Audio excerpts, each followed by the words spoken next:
एक बच्ची का एक सवाल है आज का, इसको लेकर मैं बात कर रहा हूं आप लोगों के साथ। नाम तो मैं शेयर नहीं करूंगा। इन्होंने लिखा है कि सर, मैं 10 दिन में से 7 दिन मेरी तबीयत बहुत खराब रहती है। मैं बहुत होपलेस हूं। कैसे होगा? कुछ समझ में नहीं आता। मेरे मम्मी पापा का सपना है कि मैं एक टीचर बनूं, लेकिन मैं उम्मीदें खो चुकी हूं।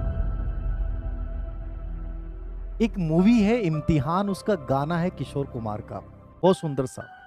रुक जाना नहीं कहीं तुम हार के, कांटों पे चलकर ही मिलेंगे साए बहार के।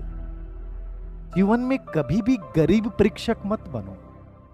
गरीब परीक्षक का मतलब समझते हैं? हम हमारी सिर्फ कमजोरियों पे ध्यान केंद्रित करने लग जाते हैं, हमारे अभावों पे ध्यान केंद्रित करने लग जाते हैं। जो रियल हमारा पावर होता है उसको हम भूल जाते हैं उन गरीब परीक्षक की वजह से। क्योंकि गरीब आदमी हमेशा रोना रोता है, रोटी का, मकान का, और उस वजह से कभी वो बड़ा कर ही नहीं पाता है।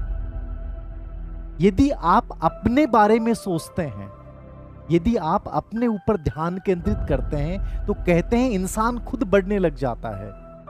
और यदि आप अपनी बीमारी पे ध्यान केंद्रित करते हैं, तो याद रखना कौन बढ़ेगी? वो बीमारी बढ़ने लग जाती है। आप हर चीज में कहीं ना कहीं पॉजिटिविटी निकाल सकते हैं। कि मान लीजिए आप ये कहते हैं कि सर 10 में से 7 दिन, 10 में से 7 दिन ऐसे हैं कि मैं बीमार रहती हूं 7 डेज, लेकिन 10 में से बाकी 3 दिन बचे आपके पास। यह आपकी पॉजिटिविटी है। बहुत सारे लोग ऐसे हैं जो हमेशा बीमार रहते हैं, आपके पास 3 दिन तो बचे। और उन 7 दिन में भी यदि तुमने अपने ऊपर ध्यान केंद्रित किया, तो शायद तुम्हारी बीमारी कमजोर पड़ जाएगी। याद रखना, दुनिया में ऐसे बहुत सारे लोग हैं जिन्होंने बीमार होते हुए, बहुत प्रतिकूल परिस्थितियां होते हुए बहुत बेहतर किया है।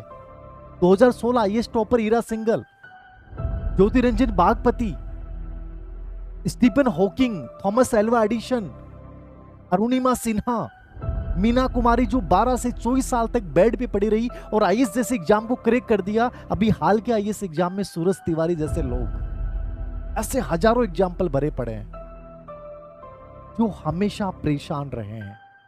लेकिन मान लें कि वो अपनी परेशानी को स्थायी मान लेते और आपकी तरह होपलेस हो जाते, तो क्या वो बेहतर कर पाते? हमें ऐसे लोगों से सीखना है कि उन्होंने कैसे किया, हमेशा प्रतिकूल परिस्थिति होते हुए। जिंदगी में 3 अप्रोच हमेशा रखना: solution oriented, goal oriented, growth oriented और एक्शन ओरिएंटेड। आपका मुख्य फोकस होना चाहिए कि मैं इन प्रॉब्लम्स को टेकल कैसे करूं। यदि ये प्रॉब्लम्स हैं तो इनके साथ मैं अपनी लाइफ में बेहतर कैसे कर सकती हूं। ये जो पीछे आप देख रहे हैं ना, ये वास्तविक दर्द हमारे इतना ही है, लेकिन हमने इतना सोचा है उसके बारे में, लोगों के सामने इतना दर्द को बयां कर दिया है कि वो दर्द जो है वो ये बन जाता है, इतना बड़ा बन गया। याद रखना, जबकि था यही होना, ये चाहिए था कि जो वास्तविक दर्द है उसी पे तुम अटैक करो, इतना बड़ा नहीं बन पाएगा। लेकिन तुमने उसके बारे में सोच सोच के उसको अपने से बड़ा बना दिया है। याद रखना, हर व्यक्ति के जीवन में तकलीफें हैं, लेकिन इसका मतलब ही नहीं कि तुम होपलेस हो जाओ, सब कुछ छोड़ दो, कभी नहीं। मैं एक फोटो देख रहा था, एक बच्चा है और एक छोटा सा बच्चा जो चाय की दुकान पे काम कर रहा है। याद रखना, उसके जीवन में शायद बहुत तकलीफें हैं, और फिर भी आपको लगता है कि हमारी तकलीफ बहुत बड़ी है। आपके मम्मी पापा आपके साथ हैं, वो आपके सपनों को जीने में आपकी मदद कर रहे हैं।